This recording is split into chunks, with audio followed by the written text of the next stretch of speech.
यहाँ पर आचार्य महाराज ने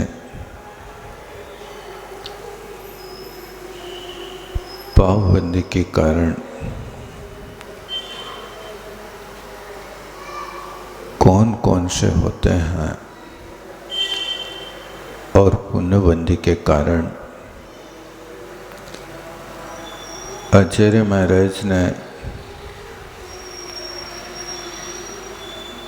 पाप और पुण्यबंदी के कारण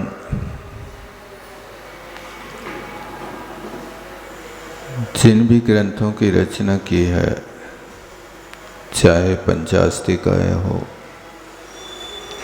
प्रवचनसार हो अथवा अष्टपहड़ हो या नियमसार हो, सर्वत्र पाप आश्रव के कारण और पुण्य आश्रव के कारणों का बहुत विशद वर्णन किया। क्या क्या कारण होते हैं?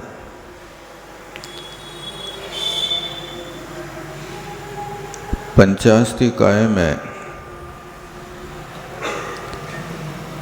एक गाथा रखी है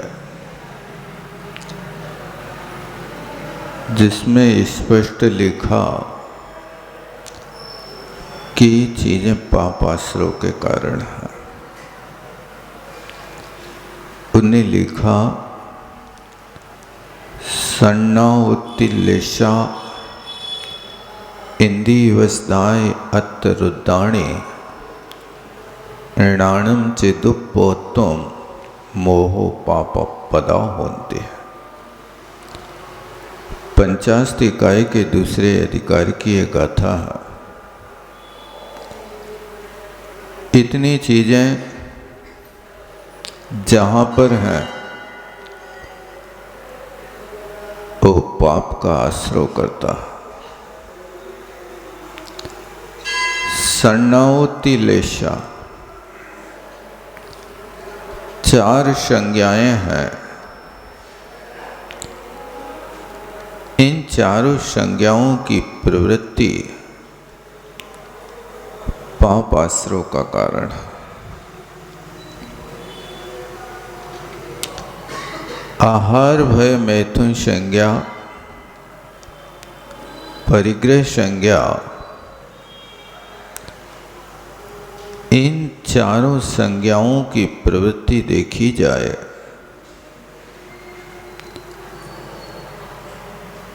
तो प्रवृत्ति रूप में तो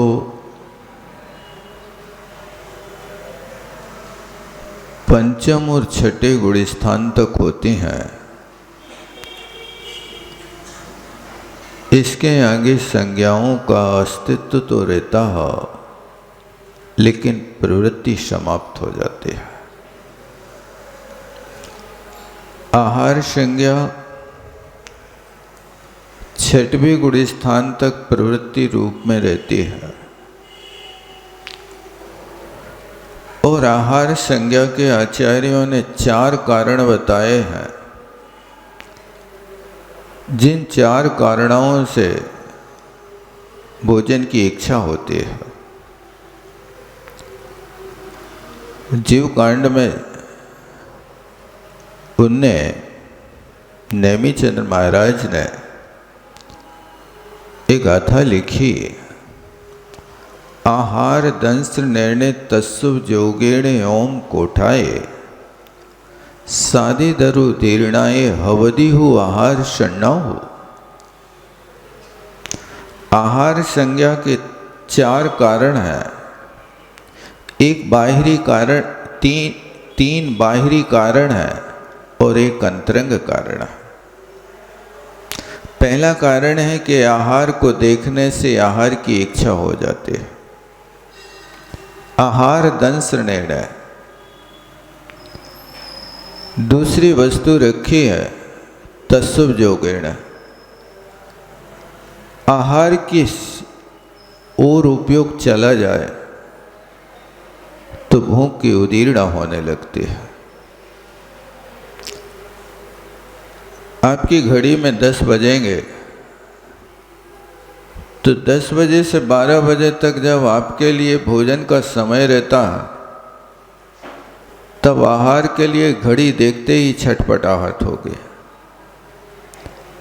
यदि आपकी घड़ी में दिन के 10 के स्थान पर यदि 9 बजे हैं तो कोई आकुलता नहीं होगी। अभी नहीं मिलेगा, 1 घंटे बाद मिलेगा। इसलिए तत्सुभ जो गण है, आहार की ओर उपयोग चला जाए तो भूख की इच्छा हो जाती है। और तीसरा कारण रखा ओम कोठाए, पेट के खाली होने पर भूख की इच्छा होती है। और चौथा कारण रखा असाता वेदनी कर्म की उदीर्णा से ही भूख होती है। सादी दरुदीर्णा है, शाता से यतार माने असाता वेदनी कर्म की उदीर्णा ही आहार संज्ञा बनाती है। लेकिन आचार्य श्री कहा करते थे कि भूख की इच्छा साता के उदय में होती है। अच्छे तृप्ति कारक भर पेट भोजन तब होता है जब साता का उदय होता है। असाता का उदय होता है तो 56 भोजन सामने रखे रहे तो रुचि नहीं होती है, खाने का मन नहीं होता। तो ये 4 कारणों से आहार संज्ञा होती है। अब एक संज्ञा होती है और एक गर्तपूर्ण वृत्ति होती है। संज्ञा लालसा को कहते हैं, इच्छा को कहते हैं, मुझे ये खाना, ये खाना, ये खाना, ये खाना। इस संज्ञा से पाप कर्म का आश्रय होता है। लेकिन जिनकी वृत्ति गर्तपूर्ण होती है कि गड्ढा भरना है, जो भी है समता रस के साथ इसका शरीर चलाने के लिए उपयोग कर लो। क्योंकि ये गर्तपूर्ण वृत्ति साधुओं की हुआ करती है, श्रावक की नहीं हुआ करती है। लेकिन संतोषी श्रावक कुछ होते हैं जो सहज में आपने दे दिया, बड़े प्रेम के साथ, बिना संकलेश के, बिना याचना के, और अपना काम चला लिया। ये गर्तपूर्ण वृत्ति होती है। और जहाँ पर हमेशा कोई ना कोई चीज की कमी बनी रहती है। आपने दाल अच्छी बनाई तो सब्जी अच्छी नहीं बनाई, सब्जी अच्छी बनाई तो रोटी कच्ची बना दी। ये जहाँ पर भोजन आदि में ये टीका टिप्पणी होती है, ये हमेशा पाप आश्रय का कारण होता है। तो क्या करें फिर, कच्चा खा ले में क्या? कोई बात नहीं। यदि वो आहार आपके शरीर की अपेक्षा अनुपक्षेप्य है तो उसको त्याग कर दो। लेकिन किसी को भला बुरा मत कहो। आपकी प्रकृति के अनुकूल नहीं पड़ रहा, आप बिना नाराजी के भी तो कह सकते हैं ये हमारी प्रकृति के अनुकूल नहीं है, इसलिए आप क्षमा करना, मुझे इसका त्याग करना पड़ रहा है। यदि ऐसी वृत्ति से आप करते हैं तो इससे पाप का आश्रय नहीं होगा, इससे आपकी संयमित वृत्ति होगी, आपके परिणामों में बहुत शांति का अनुभव होगा। लेकिन आप आहार भी त्याग कर रहे हैं, उस सामने वाले के लिए क्रोधाग्नि के अंगारे भी वर्षा रहे, ये दोनों चीजें पाप आश्रयों के कारण हैं। आप स्वयं आहार त्याग कर रहे हैं, उस दूसरे व्यक्ति के लिए आप अपनी चर्या चेष्टा से कषाय की उदीर्णा में निमित्त बन रहे हैं। इसलिए कोशिश करो कि यदि आहार संज्ञा से पाप कर्म के आश्रय से बचना है तो बस नियम ले लो, जो हो सहजता से, प्रेम से, संक्लेश के बिना उस वस्तु को सेवन कर लो। आपके लिए यदि आप दाल का पानी भी पिएंगे तो अमृत का काम करेंगे, और यदि आप क्रोधाग्नि को वर्षा करे अमृत भी पिएंगे तो पेट में छाले पड़ेंगे, क्योंकि वस्तु दूषित है, युग नहीं है। इसलिए आहार संज्ञा में और आहार प्रवृत्ति में बहुत अंतर है। संज्ञा हमेशा वांछा रखती है, इच्छा रखती है, ये भी लाओ, ये भी लाओ, ये भी लाओ। लेकिन आहार की प्रवृत्ति गर्त पूर्ण होती है कि जैसे कोई गड्ढा भरना है तो गड्ढे में आप लोग बढ़िया चुनिंदा पत्थर ला करके डालते हो, 90 रुपया फीट का मार्बल से गड्ढा भरते हो, कि इधर उधर के जो भी टेढ़े मेढ़े त्रिकुटे छटकुटे जैसा भी मिला पत्थर डाल दिया, गड्ढा भरना है, ऊपर से ठोक पेट दिया ताकि ठोस हो गया। जैसे वहाँ गड्ढे भरने की भावना है, इसी तरह पेट भी एक बहुत बड़ा गड्ढा है। इस गड्ढे में जितना डालो उतना समाप्त तो होता जाता है। ये दशा उनकी है, दिन भरो रात रीते पेटों ने जग जीते। दिन को भरते जाओ और रात में श्वासों में खर्राटों में वे सब खाली हो जाते हैं। प्रातःकाल फिर मांग वही। इसलिए आहार संज्ञा पाप आश्रय का कारण है। भय संज्ञा भी है। कुछ कारणों से लोग भयभीत होते हैं। आप कोशिश करो, भय होने की आवश्यकता नहीं है। सम्यक दृष्टि भयों से मुक्त होता है, लेकिन बीतराग सम्यक दृष्टि। सराग सम्यक दृष्टि के लिए अनंतानुबंधी कसाय के अभाव में उसके पास इतना भय नहीं होता, लेकिन जो भयानक वस्तु है उससे तो डरना ही होगा। सम्यक दृष्टि भी, उसके सामने भी सांप आएगा तो अपना बचाव तो करेगा ना। सम्यक दृष्टि भी, उसके सामने यदि कोई विरोधी व्यक्ति आएगा तो सामने वाले को मारेगा तो नहीं, लेकिन कमरे में तो घुसेगा ना, दरवाजे तो लगाएगा ना। ये सारी चीज़ें होती हैं। इसलिए जो अनुचित काम होता है उसमें भय की उदीरणा ज़्यादा होती है, और जो उचित है, लोक सम्मत है और सबके सामने कर सकते हो, उसमें भय नहीं होता।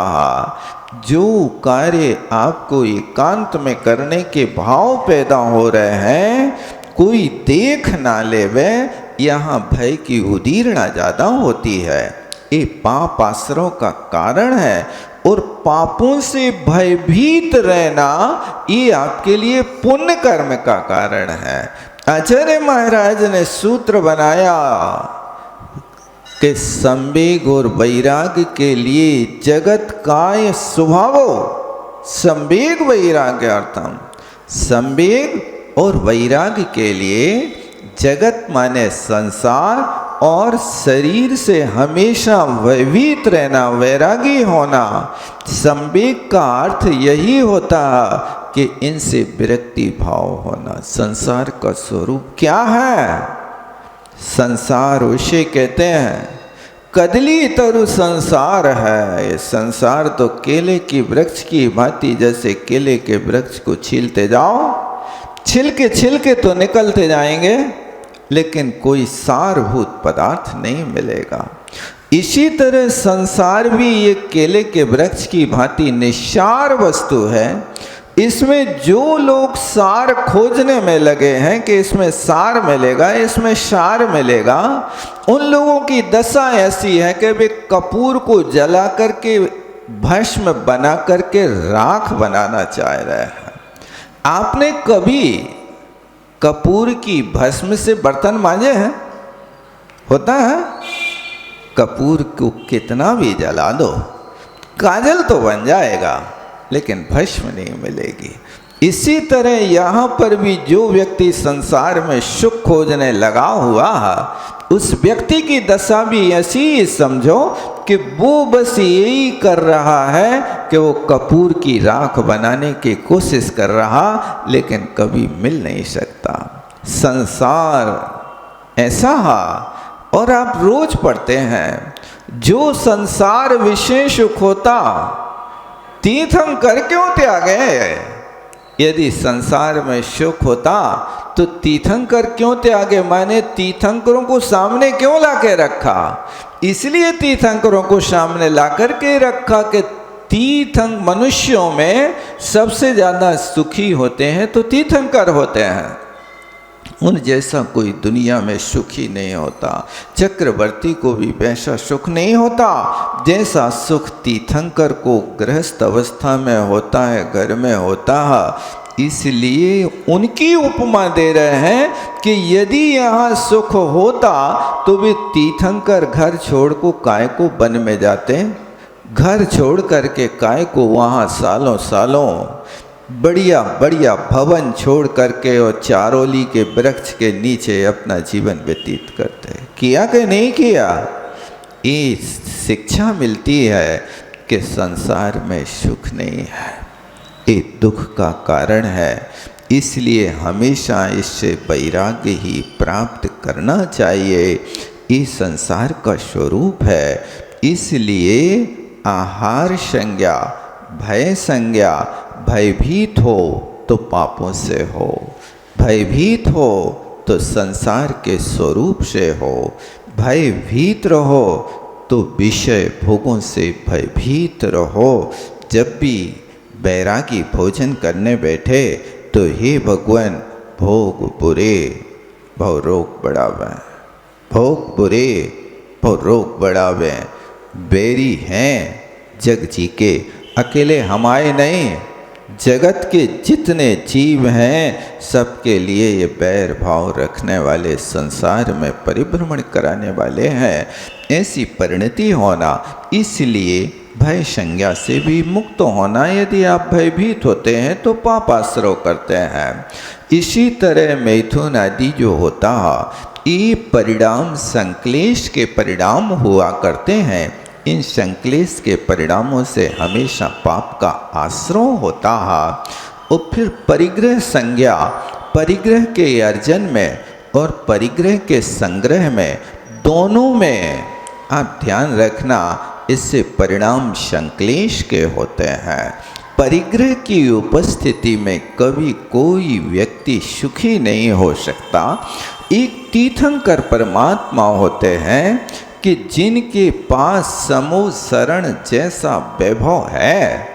उस समूह शरण कोई ईंट और पत्थरों का नहीं बनता है, सारा का सारा समूह शरण हीरा मौणिक मोटी स्फटिक के बने हुए सारे के सारे समूह शरण के अंग होते हैं।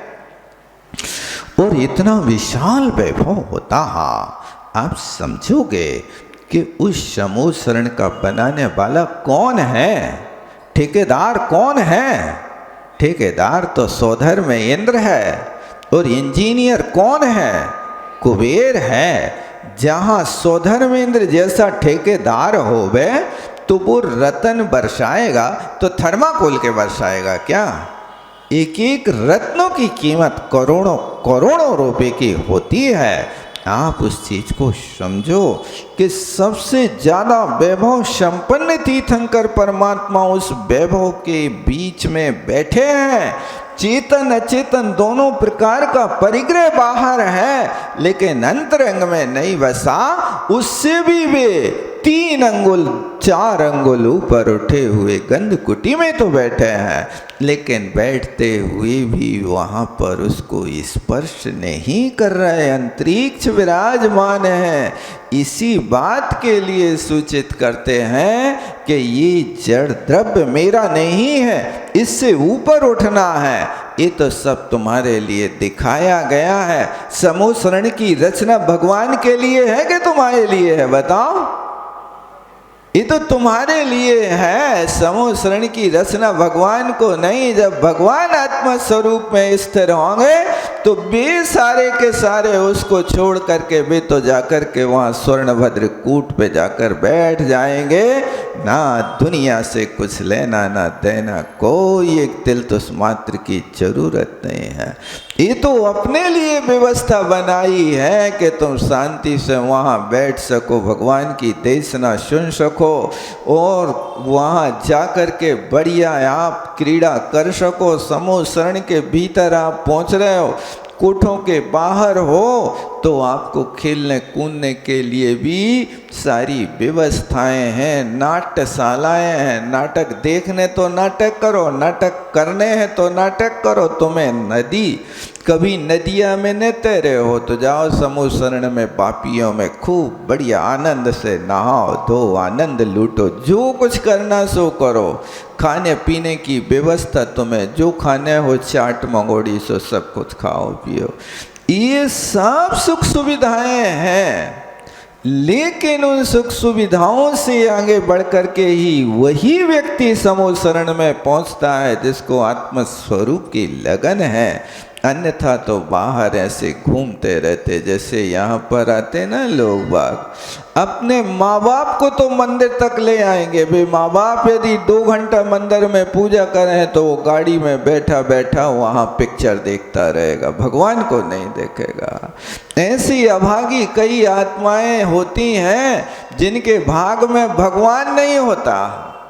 दुनिया के नाटक तो होते हैं, वे देखते हुए कभी अघाते नहीं, उसी में आनंद मानते हैं। ये परिग्रह संज्ञा का अर्थ, परिग्रह के साथ संज्ञा जुड़ी है।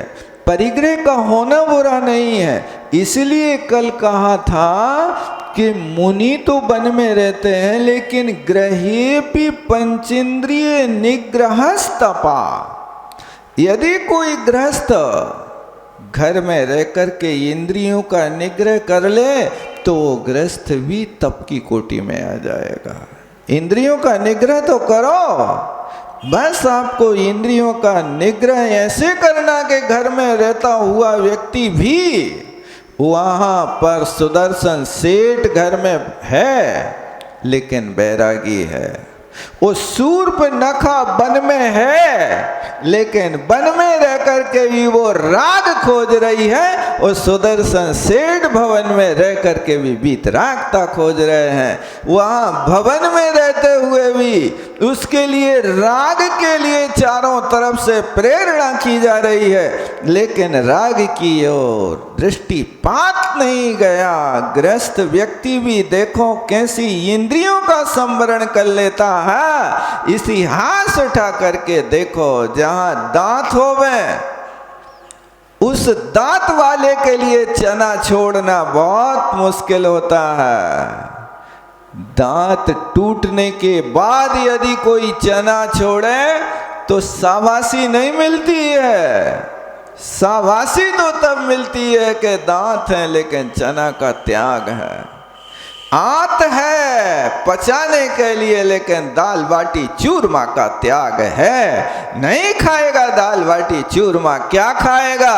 लपसी पिएगा। यही तो साधना है। तभी तो कहा जाता कि वो ग्रहे भी पंचेंद्रिय निग्रह।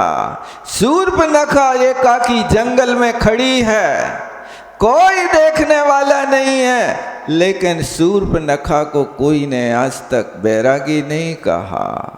वो तो आज भी राग खोजने में लगी है। और उसके राग की क्या बात कहें, बेटा का राग भी सता रहा था, आंसू बहा रही थी, तड़प रहा था। जिसका जवान बेटा मर गया हो, तलवार से काटकर जिसकी गर्दन अलग कर दी गई हो, उसका बेटा, उस बेटा के वियोग में तड़प रही हो, मूर्छित आ गई हो, और थोड़ी देर में पूरा पासा पलट गया। बेटा से प्यारा, पति से प्यारा कोई दूसरा रूप दृष्टिगोचर हो गया। उस रूप को देख करके अपने बेटे के स्वरूप को भूल गई, और उस बेटे की गर्दन को जो छाती से चिपका करके अभी विलाप कर रही थी, अब उसको यूं फेंक दिया जैसे सड़े कोमड़ा को लोग फेंक देते हैं, और जाकर के एक 16 वर्ष की कन्या का रूप बना करके, मैं अनाथ हूं, मुझे सनाथ कर दो। भीख मांगने लगी वासना की पूर्ति करने के लिए। वन में रहता हुआ भी रागी पाप का बंद कर रहा है, और भवन में रहने वाला सुदर्शन सेठ भवन में नहीं, सैया पे पड़ा है, साधन है, शक्ति है, वो त्यागी नहीं है, लेकिन फिर भी त्यागी इतना बड़ा है कि दुनिया में इतिहास लिख गया, नहीं सील से डिगे सुदर्शन बहुत लुभाया रानी, आज काल से लुभ जाते लगकर नार बिरानी, हमको शिक्षा दे रही है अपनी परम पूज्य जिनवाणी। ओह, जिनवाणी का स्वरूप देखो क्या है। गृहस्थ थे सुदर्शन सेठ, मुनि महाराज नहीं थे, इसलिए शास्त्रों में लिखा है ग्रहेपि पंचेंद्रिय निग्रहस्तपा। शायद सुदर्शन जैसे महाराज को लक्ष्य करके ये पंक्ति लिखी गई होगी, शायद जम्बू स्वामी जैसे महातपस्वी को लक्ष्य करके ये पंक्ति लिखी गई होगी। धन्य है वे भगवान जिनने एक कमाल कर दिया।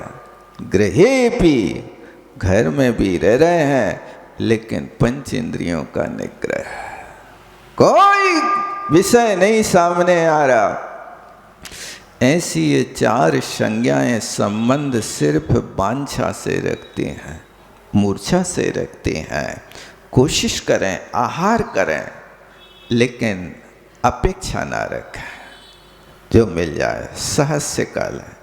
प्रकृति के प्रतिकूल हो, सहजता से बाहर निकाल के रखता, मेरी अनुकूलता नहीं है। हंसते हंसते खाएं, आनंद आएगा आपको। और इसी तरह भय है तो भय के साथ भी अनुचित कार्य ना करें जिससे भयभीत होना पड़े। मैथुन संज्ञा है, इससे कभी कोई तृप्ति नहीं हुई। आज तक कोई भी व्यक्ति इस वासना से तृप्त नहीं हुआ। ये ऐसी वस्तु है कि जिसके माध्यम से व्यक्ति बूढ़ा भी हो तो भी बूढ़े का मन तो जवान होता है। वो कहता है शरीर बूढ़ा है, मन थोड़ी बूढ़ा है। वो 80 साल का व्यक्ति से कहो कि व्रत ले लो, अबे तूने चल है। कब चल है? जब राम नाम सत्य हो जाए है तब चल है।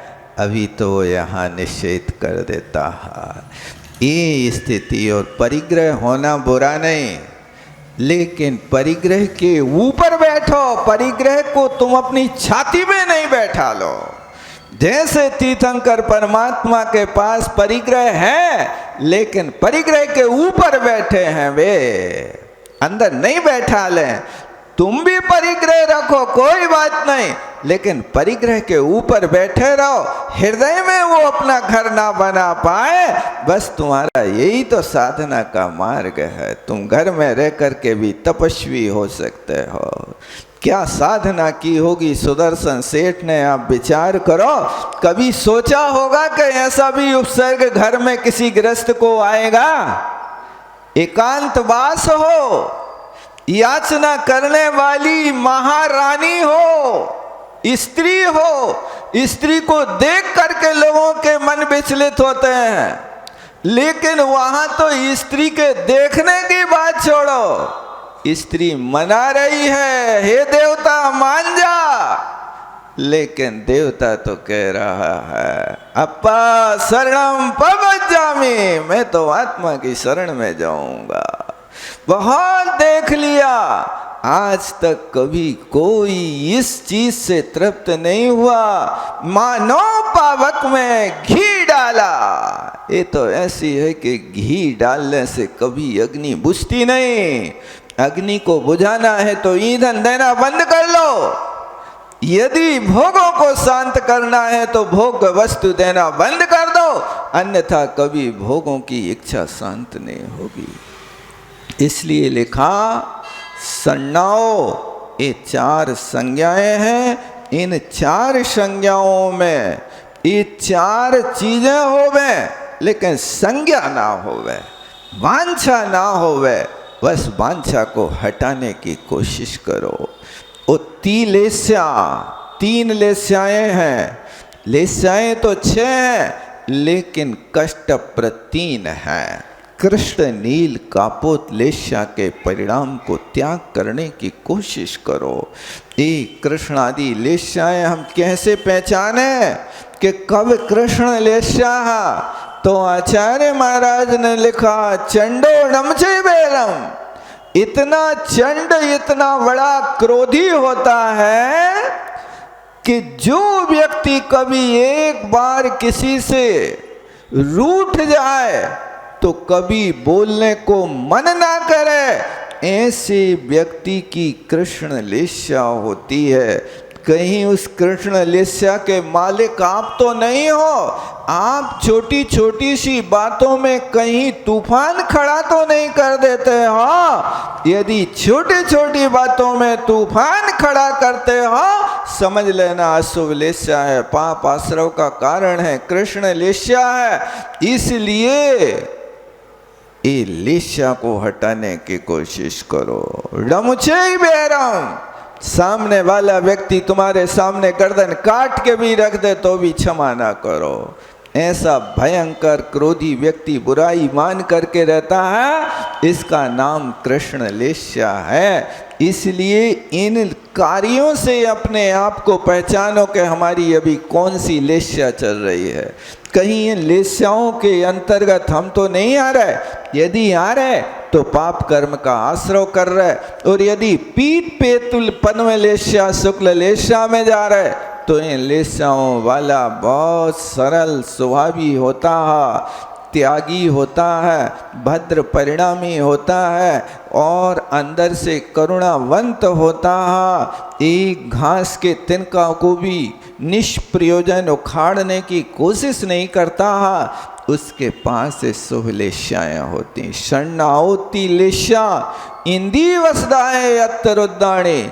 इंद्रियों के वश है, जो इंद्रियां कहती हैं उसके अनुसार करने को तैयार हो जाता है, और आर्त रौद्र ध्यान में सदा लगा रहता है। अत रुद्र और नाणम चिदुपोत्तम। और ज्ञान तो है, लेकिन दुष्प्रवृत्ति कर रहा है। ज्ञानी ये जानता है, अच्छे अच्छे उपदेश देता है, भटाने खाओ भैया, चतुर्मास में आलू ने खाओ। आप त्यागी हो गए? नहीं नहीं, पंडित जी खाए भटा और को लगाए टटा। तुम्हारे लाने बाड़ी है, हमारे लिए थोड़ी बाड़ी है। ऐसा नहीं। ये नाडम चिदुपोत्तम, इसी का नाम ज्ञान की दुष्प्रवृत्ति है। तुम जान रहे हो लेकिन सही प्रवृत्ति नहीं कर रहे हो। ये पाप आश्रव का कारण है। ये सारे के सारे कारण आचार्य कुंद कुंद स्वामी ने लिखे हैं, पंचास्तिकाय में खोल करके देख लो। ये इतने कारण, 4 संज्ञा, 3 अशुभ लेस्या, इंद्रियों की पराधीनता, और नाणम से दुपोत्तम, और ज्ञान की दुष्प्रवृत्ति, और मोह की तीव्रता। इतना मोह मत करो कि कई मोही लोगों की चमड़ी चली जाए पर दमड़ी नहीं जा सकती है। ऐसा मोह पाप कर्म के आश्रव का कारण है। ऐसे पाप की प्रवृत्ति से बचो। और पुण्य के आश्रव के कारण क्या क्या है, इसको अपन फिर आगे देखेंगे। यहाँ आचार्य महाराज ने अभी तो हमारे लिए यही आदेश दिया कि यहाँ 5 व्रतों के माध्यम से ही हिंसा, झूठ, चोरी, कुशील, परिग्रह, इन 5 पापों से पाप आश्रव, और इनसे विपरीत वस्तु में, अहिंसा में, सत्य व्रत में, अचौर्य में, आप छोटी छोटी सी बातों में असत्य का प्रयोग करते हो। कोशिश करो कि जब भी हो सत्य का प्रयोग करो, क्योंकि सत्य बोलने वाला व्यक्ति कभी ठुकराया नहीं जाता। सत्यवादी की पूजा होती है। वो जो झूठ बोलने वाला होता है उसके लिए लिखा आपन पूत सुपास न पेखो। क्या अर्थ होता है इसका? झूठ बोलने वाले लोग अपने बेटों को भी घर से बाहर निकाल देते हैं। ये झूठा है। आपन पूत यानी अपना बेटा भी यदि है तो सुपास न पेखो, कोई अपने पास नहीं रखता, क्योंकि ये झूठ बोलने वाला है, कब हमारे घर को मिटा दे कोई ठिकाना नहीं। इसलिए सत्य का प्रयोग करो। सत्य, एक व्यक्ति ने नियम ले लिया महाराज के सामने। अब वो नियम से बच रहा था।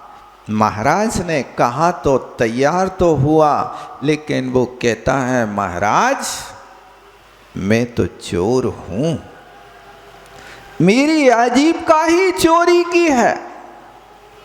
और चोर यदि सत्य बोलने लगे तो व्यापार कैसे चलेगा बताओ।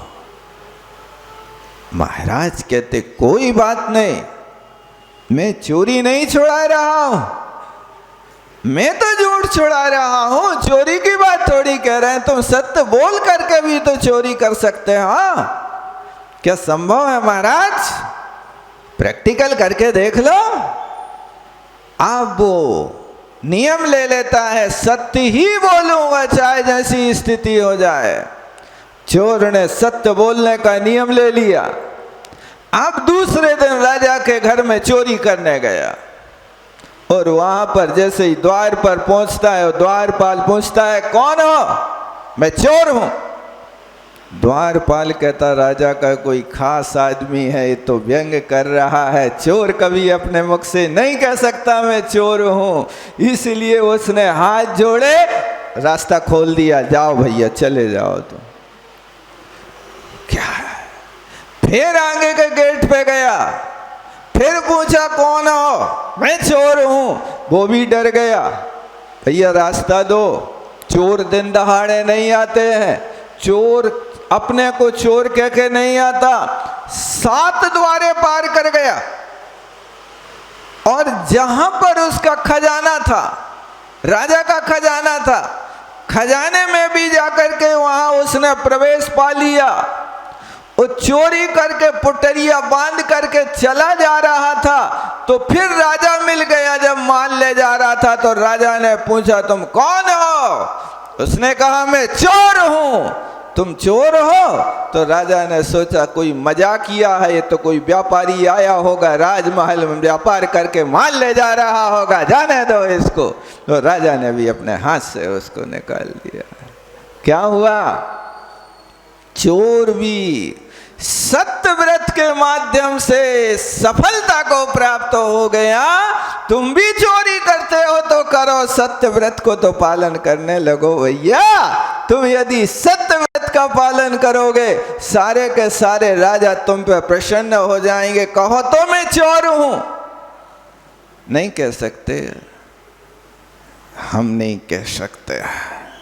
हम कह सकते अभी दांत बाहर हो जाए सब, कह देखो एक बार चबुआ टेढ़ा हो जाए बेटा, कईयों ने कोई से कह भी नहीं सकते, सुन भी नहीं सकते, वो छोड़ भी नहीं सकते। कछु तो स्वीकार कर लो, नहीं कर सकते। चोर को चोर नहीं कह सकते हैं, व्यभिचारी को व्यभिचारी नहीं कह सकते हैं, झगड़ा हो जाएगा। लेकिन चोर यदि सत्य व्रत लेवे तो वो भी चोरी करने में सफल हो जाए।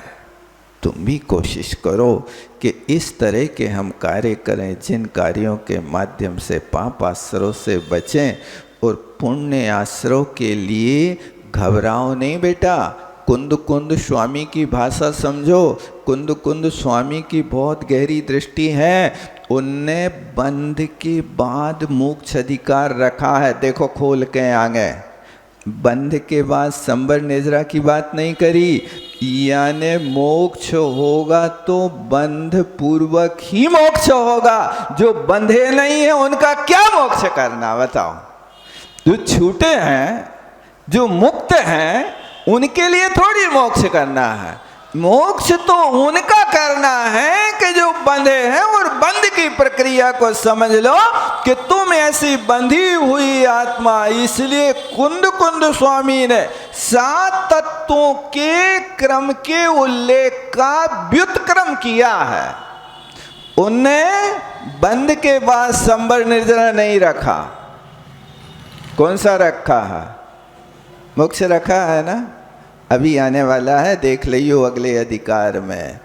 ये पूछा कि तुम बंध के बाद मोक्ष क्यों रख रहे, सही है कि नहीं? हम भी तो देख लें एक बार कि बंध के बाद मोक्ष अधिकार आ रहा हो कि नहीं है? सही है ना? एक बार मैं अपनी सगी आंखों से तो देखूं। देख लो, यहाँ बंध अधिकार 7वां अधिकार है, इसके बाद मोक्ष रखा है। क्यों रखा? आप प्रश्न आज तक नहीं कर पाए कि बंध के बाद तो संबर निर्जरा आती है, आप बंध के बाद मोक्ष क्यों रख रहे हो? कुंद कुंद स्वामी का बहुत गहरा रहस्य है। उस गहरे रहस्य को समझ लोगे तो कभी प्रश्न नहीं करोगे। अभी तक तो हम यही समझते आश्रय होगा फिर बंध हो जाएगा, फिर बंध होगा तो बाद में संबर निर्जरा होगी, और संबर निर्जरा से सीधा मोक्ष करा देंगे। आचार्य महाराज ने तो संबर और निर्जरा आश्रय के बाद प्ररूपित कर दिया।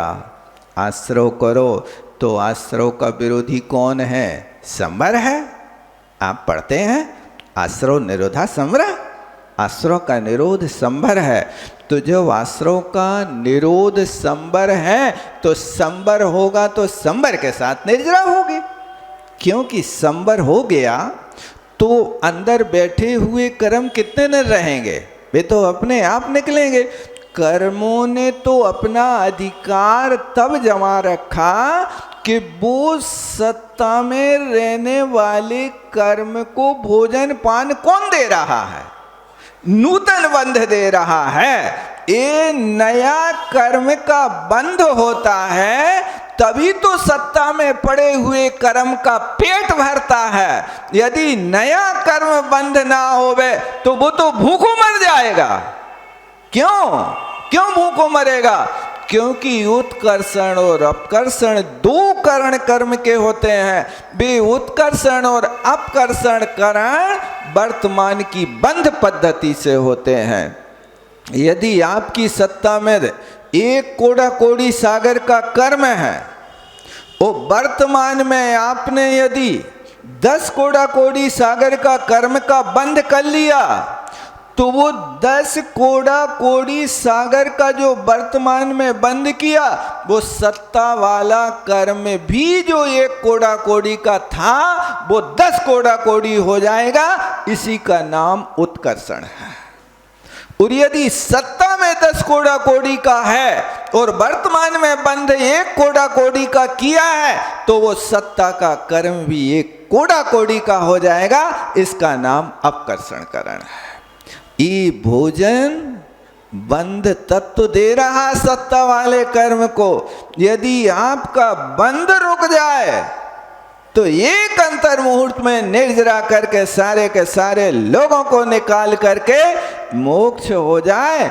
इसलिए इस बंध से मोक्ष होना है। अब घबराइयो ने कि पुण्य बंध पुण्य बंध पुण्य बंध नहीं, यही पाप को त्यागेगा, पुण्य का बंध करेगा और पुण्य की नशेनी पर चढ़ करके वहां तक पूर्ण फलाय अरहंता।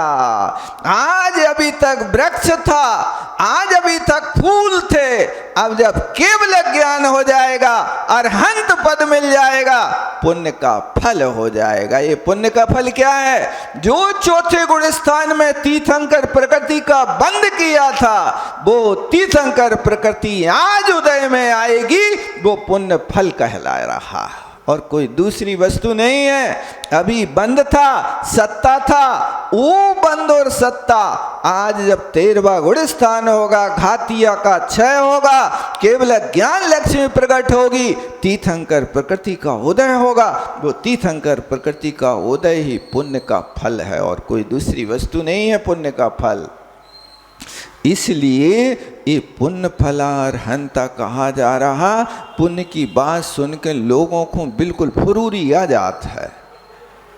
हम कह रहे थोड़ा सुनने के लिए भी आप सहिष्णु बनो, एकदम घबराओ नहीं। हमारी समझ में नहीं आया कुछ में, हमें बुरा लगा, हम बुरा लगेगा कोई बात नहीं, लेकिन कड़वी औषधि पियोगे बेटा तो बुखार उतरेगा। अभी थोड़ा धैर्य रखो, एकदम से उचक रहे हो।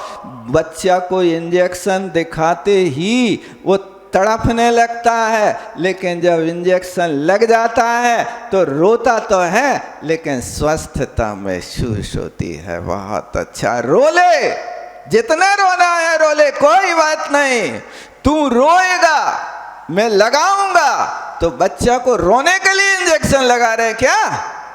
बच्चा को तड़पा रहे प्राणों से प्यारे बेटे को? कहा नहीं बेटा, तू यदि नहीं मानेगा तो तेरे हाथ पैर बांध करके और 2 लोगों को तेरी छाती पे चढ़ा के तेरे को रोक करके रखेंगे और इंजेक्शन घूसेंगे। लगाओ।